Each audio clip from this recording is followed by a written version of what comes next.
बालेनले अन्ततः इन्डियालाई घुँडा टेकाउन बाध्य बनाउने नै भए।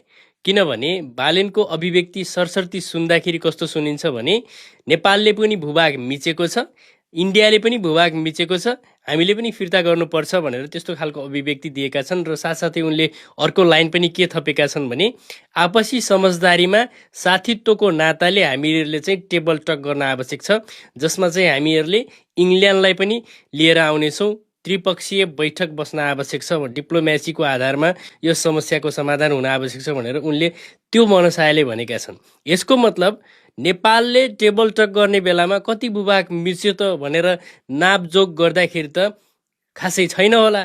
त्यही खोलाको ओआर पार अलिकति 200-400 मिटर किलोमिटर त्यति मात्रै होला मिचेको।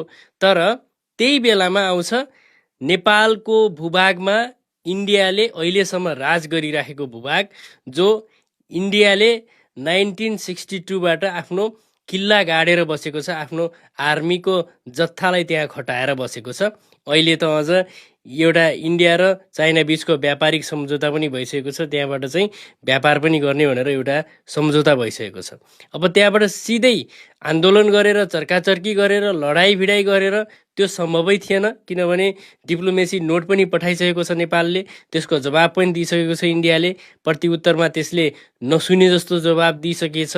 भनेपछि अब डिप्लोमेटिक तरिकाबाट कसरी, एउटा कूटनीतिक तरिकाबाट कसरी यसको समस्याको समाधान गर्न सकिन्छ त भन्दाखेरि चाहिँ हामीहरूले मिचेको हामी दिन्छौँ, तिमीहरूले मिचेको जग्गा तिमीहरूले फिर्ता गर भन्दाखेरि इन्डियाले आफूले मिचेको जग्गा फिर्ता गर्न बाध्य हुनेछ।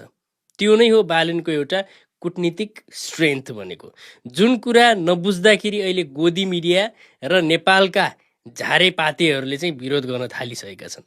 अलिकति डिप्लोमेसीको भाषामा बुझ्नुपर्छ क्या यस्तो कुराहरूलाई, अलिकति लजिक लगाएर बुझ्नुपर्छ। बालेनले जे गरेका छन् एकदमै राम्रो गरेका छन्। तपाईँ चाहिँ के भन्न चाहनुहुन्छ? आफ्नो विचार प्रतिक्रिया तल कमेन्टमा लेख्नु होला। Thank you so much.